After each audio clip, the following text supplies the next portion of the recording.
Is there a state called Nigeria anymore? Because I don't see it.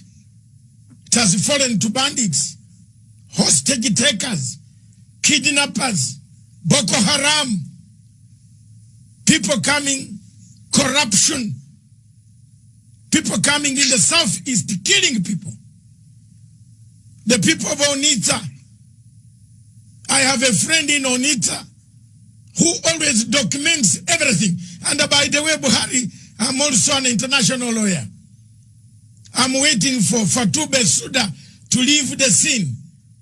If they have spared you there, I'm going to take you there. I have a right as a citizen, as a member of the United Nations, as a member of International Criminal Court.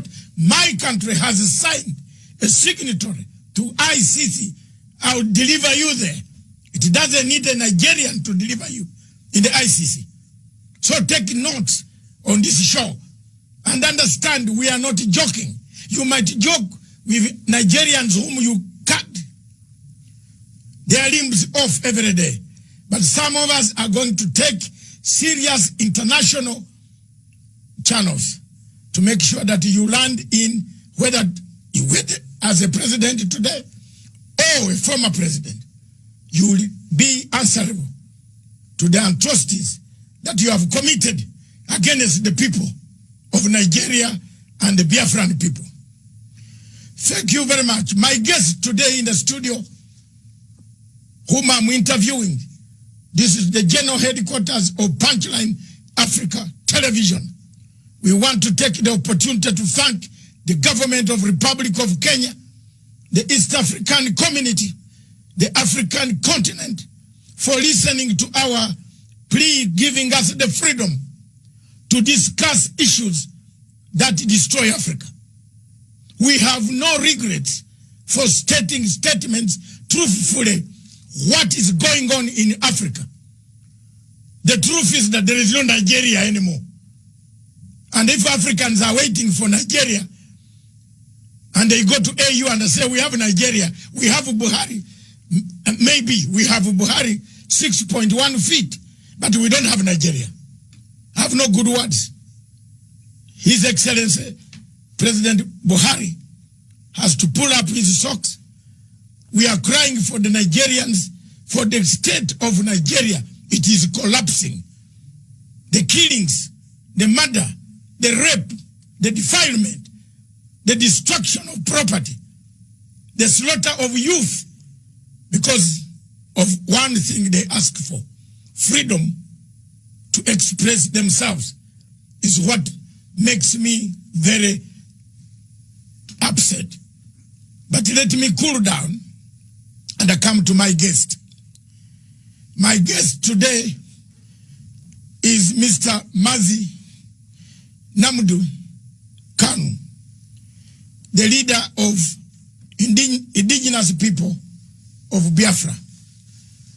Welcome to the show, Mr. Nnamdi Kanu. Thank you. Thank you very much, sir. And thank you for having me on your wonderful program today. It's an honor. I've been looking forward to for a very long time. For very many years, we've been watching you, and I'm glad to be here today. Thank you very much.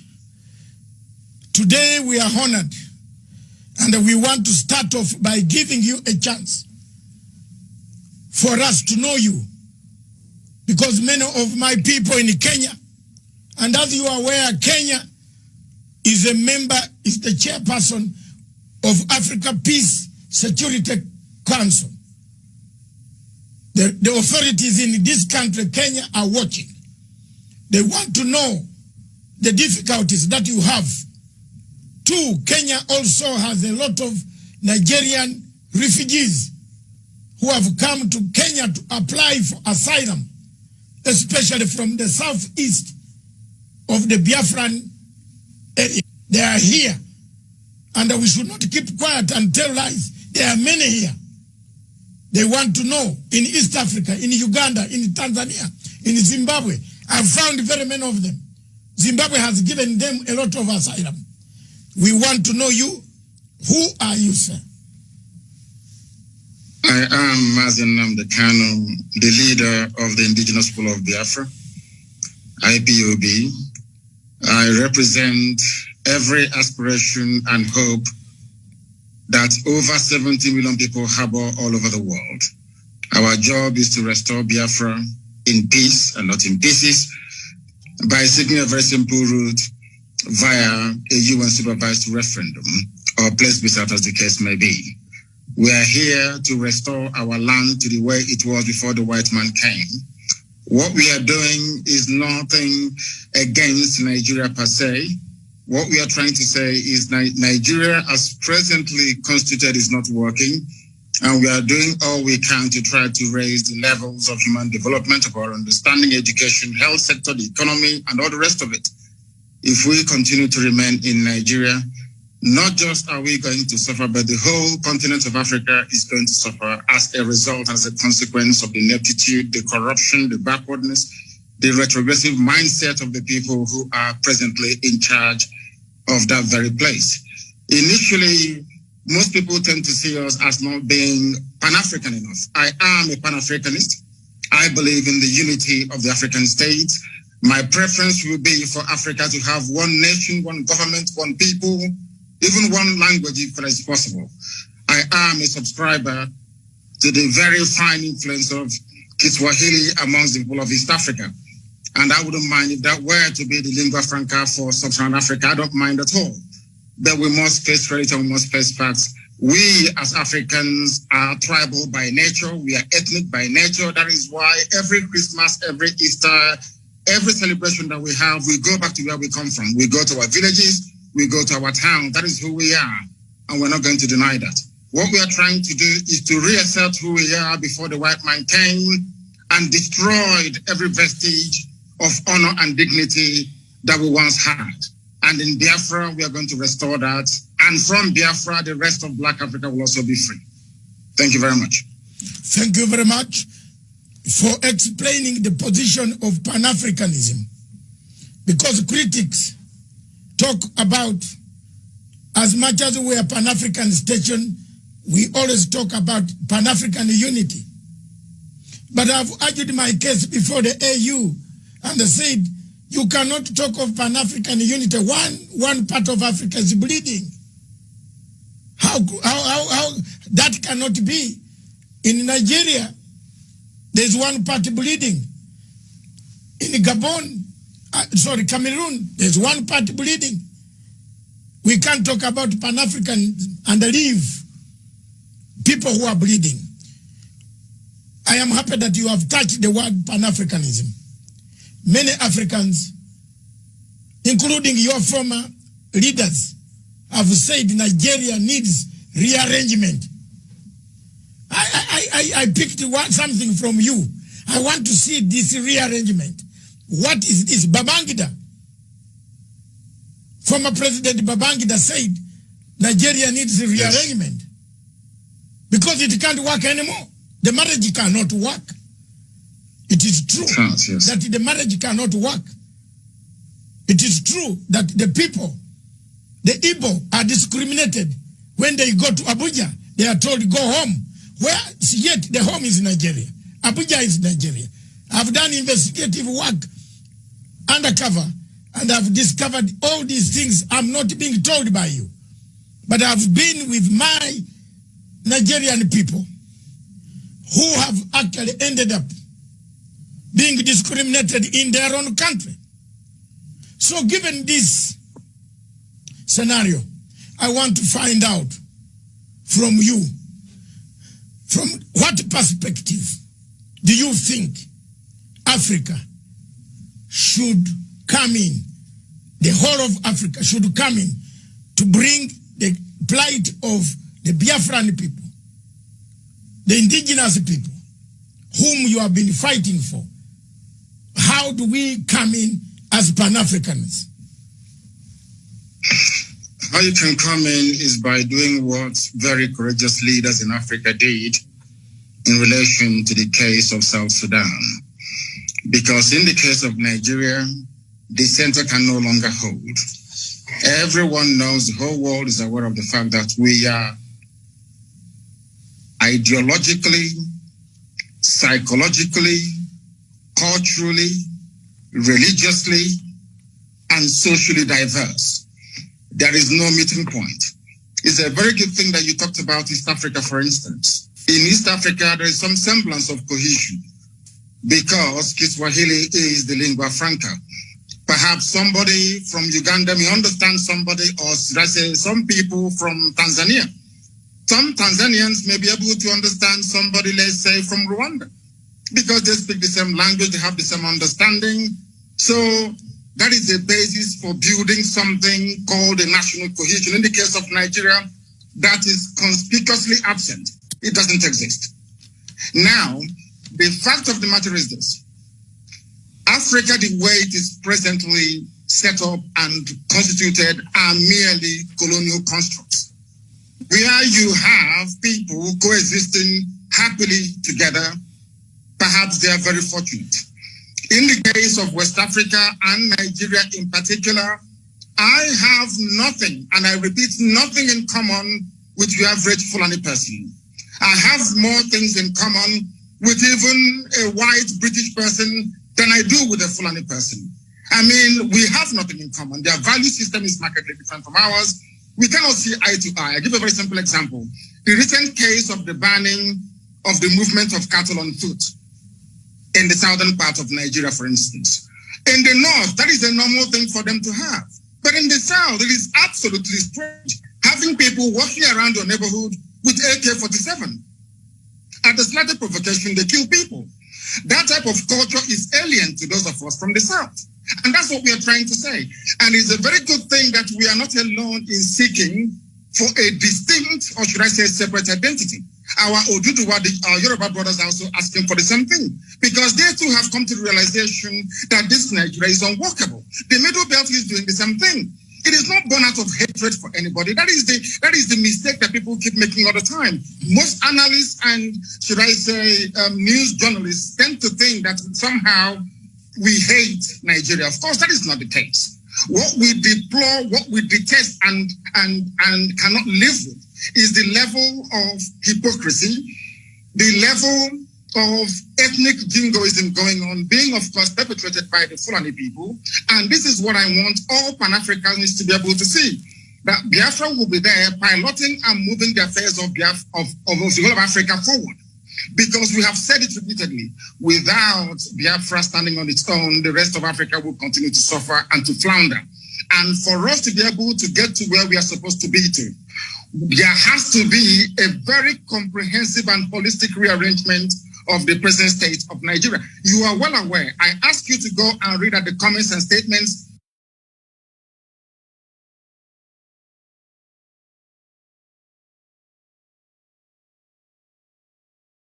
coming from Katina Line, the British High Commissioner.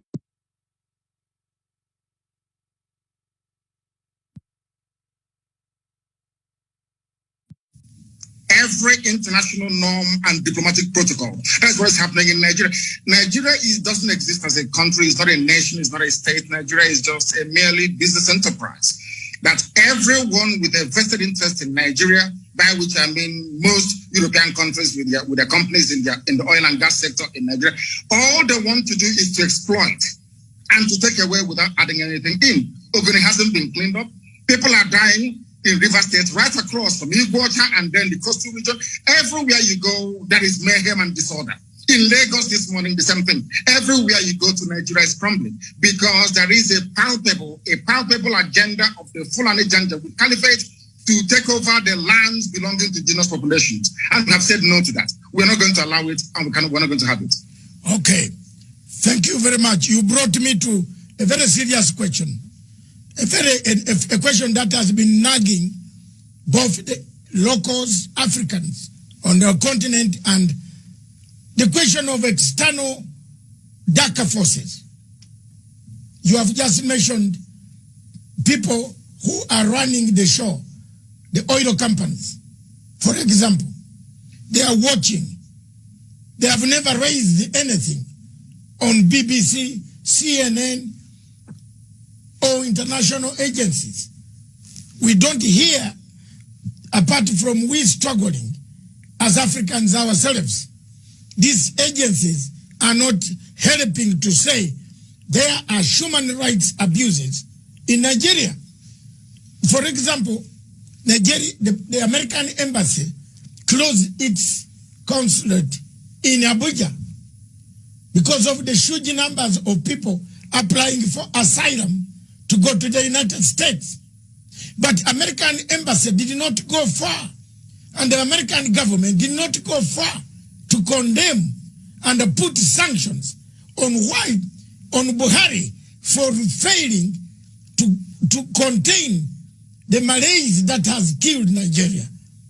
2, if you look at the Total Oil, Shell BP, they have taken part in extraction of minerals, oil, and so on and so forth. They are doing it when they are seeing human rights abuses in the southeast of Nigeria. What do you say about that? It is because we allowed them to. Total is an oil company, is a private concern. Of course, it's a huge corporation, we know that. The same goes for Shell, for BP, for Halliburton, for ExxonMobil and all the rest of them. They operate the way they like in Africa because we've allowed them to. I was in Texas a few months ago. Most of these oil companies are there. But the type of environmental degradation and damage that we're witnessing in Biafra land do not obtain in Texas, because there they have laws governing their operation, how they exploit, how they, extract and distribute this very vital natural resource. But because Nigeria, I think it's a cliche that Nigeria is corrupt. What people don't understand is the depth of the damaging effect of corruption that you have. And I'll give a very simple example. We cannot expect white people to have regard for us when we do not have regard for ourselves. That can never, ever happen. Do you know that in Nigeria they import fuel? Are you aware that Nigeria imports petrol? Yes, I've seen the queue. I've seen the queue at the petrol station, yes. Do you know that Nigeria imports kerosene? Okay. They have 5 viable state-of-the-art refineries. Not one of them is functioning, not one single one. When white people are operating in such an environment, seeing how foolish and how stupid the entire country is in terms of their priorities, how do you then expect them to have respect for you or have regard for you? They can go into our land, they can pollute it. Katrina Lang, the British High Commissioner to Nigeria, can be running the show, or she likes, because there seems to be a recognition that these people do not reason like human beings. That is the fact. That is the fact. Tell me what an ambassador will be doing, crisscrossing the entire nation, telling them how to run their security architecture, telling them who to kill and who to spare. Our lawyer had the mom killed 2 days ago. Barrister Okorafor, the mother was assassinated only 2 days ago. All because he was exposing what the army is doing to innocent people. That tells you all you need to know about Nigeria. Nigeria is an albatross around the neck of Africa. Nigeria is the only country in Africa actually dragging Black Africa backwards because of their ineptitude, because of their criminal mindset, and because of the drive of the Fulani to dip the Quran in the Atlantic Ocean. That is the problem. There is nothing wrong with Islam, don't get me wrong. There are some very wrong interpretations of the religion of Muhammad that the Fulanis are using as the driving factor in their push to take over the land belonging to the indigenous people all across Nigeria. They've done the same thing to a relative extent in the Middle Belt. They took a chunk of Yoruba land in Ilorin, where they have an emirate today. The same thing they're trying to do in our land, and we said no to it.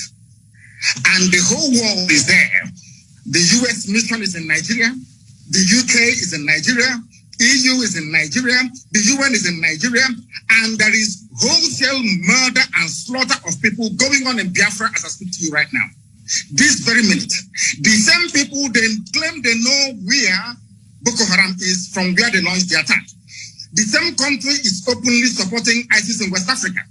Go to the newspaper pages yesterday, you will see it there. Nigeria government actually supporting ISIS to take over the terror franchise from Boko Haram. They're not hiding it anymore. There's a terrorist who is there as a minister. Now tell me which country in the world will allow a terror sympathizer to be a minister of state only in Nigeria. How can such a country be allowed to exist? because of what some corrupt people are gaining in America, because of what some corrupt individuals are gaining from Europe, because of the corrupt tendencies of Cardinal Lang, who is the UK High Commissioner to Nigeria. That is what is happening to us. And because we have no reason up to challenge this very orthodoxy of repression and oppression, that is why that woman keeps gallivanting all over the place, deciding who should live and who should be killed. It is not the fault of Total, not the fault of Shell, not the fault of Mobil. We allowed them, we created the environment to allow them to be so corrupt that now they're controlling our lives. And that is what Biafra will be done. And I did not say that Biafra will stop the business of Total. I never said I will not do business with Shell. No, not at all. But it has to be business between two human beings, not a set of human beings and one set of animals. Thank you. Thank you very much for